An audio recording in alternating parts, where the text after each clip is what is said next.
menceritakan kisah seorang pria parubaya yang menjalani kehidupannya sebagai orang dengan kepribadian yang baik, bermoral dan bertanggung jawab. Pria itu bekerja di perusahaan gelap yang memperlakukannya sangat buruk. Dia dipaksa lembur dan dipaksa menanggung kesalahan dalam pekerjaan, bahkan sampai hasil kerjanya direbut oleh manajernya sendiri. Tapi walaupun begitu, pria itu tetap bertahan dan bekerja mati-matian demi untuk membahagiakan istri dan anaknya.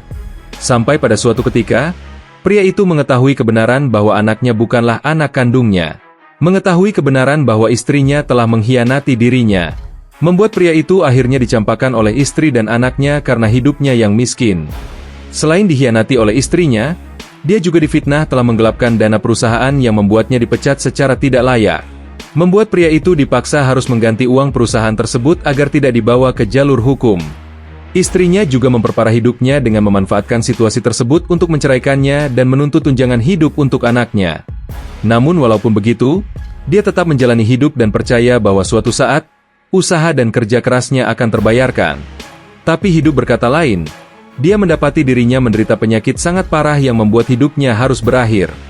Di akhir hidupnya, dia diperlihatkan siapa sebenarnya pelaku yang telah menggelapkan uang di perusahaannya, siapa selingkuhan istrinya, dan siapa ayah kandung dari anaknya.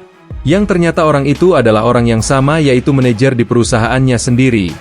Pria itu juga diperlihatkan kebusukan tentang istrinya yang hanya memanfaatkannya sebagai budak untuk mencari uang. Dalam keterpurukan dan kesedihannya, dia tidak percaya dan menganggap bahwa apa yang dilihatnya adalah mimpi belaka. Tiba-tiba makhluk misterius muncul di hadapannya dan meyakinkannya bahwa semua itu adalah fakta dan kenyataan.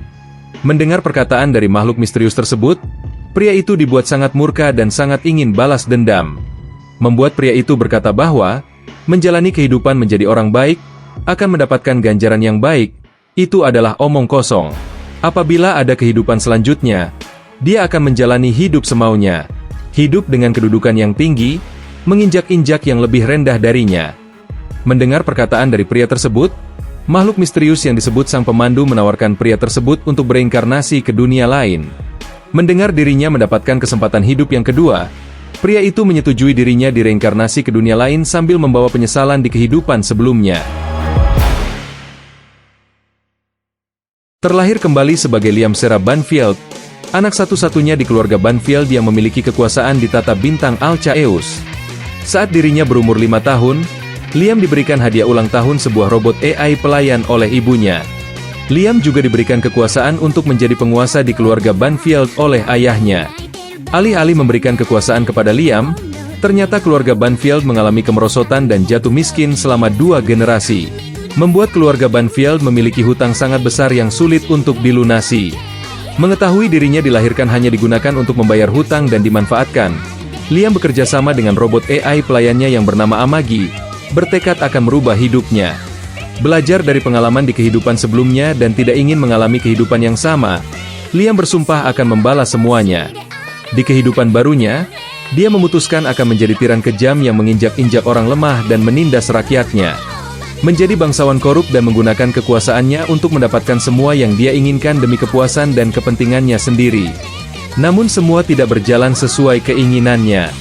Keinginannya untuk menjadi bangsawan korup malah menjadikan wilayah kekuasaannya mengalami kemajuan dan perkembangan yang lebih baik.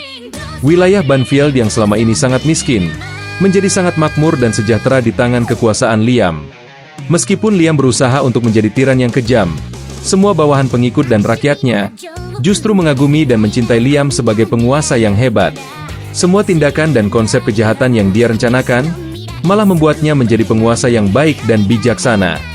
Wilayah Banfield yang selama ini dianggap remeh, di tangan kekuasaan Liam, wilayah Banfield menjadi sangat terkenal, yang membuat Liam menjadi populer. Apakah Liam mampu mewujudkan keinginannya untuk menjadi bangsawan korup demi kepuasan dan kepentingannya sendiri? Atau justru keinginannya tersebut malah membuat Liam menjadi bangsawan yang semakin dikagumi dan dicintai rakyatnya? Mampukah Liam mewujudkan keinginannya untuk menjadi tiran kejam yang menindas orang yang lebih rendah dan lebih lemah darinya? Atau justru keinginannya tersebut malah membuat Liam menjadi penguasa yang semakin bijaksana dan semakin populer? Anime yang dimana ceritanya malah berbanding terbalik ini, berjudul Ore wa Seikan Kokan no Akutoku Ryoshu, rilis pada 6 April 2025 dengan total 12 episode. Anime ini memiliki genre, action, fantasi, dan sci-fi. bertemakan harem, isekai, mecha, militeri, reinkarnasion, dan space. Digarap oleh studio kuat, bersumber dari light novel karangan Yomu Mishima. Anime ini dapat kalian tonton di aplikasi, website, atau tempat lainnya yang legal, favorit kalian.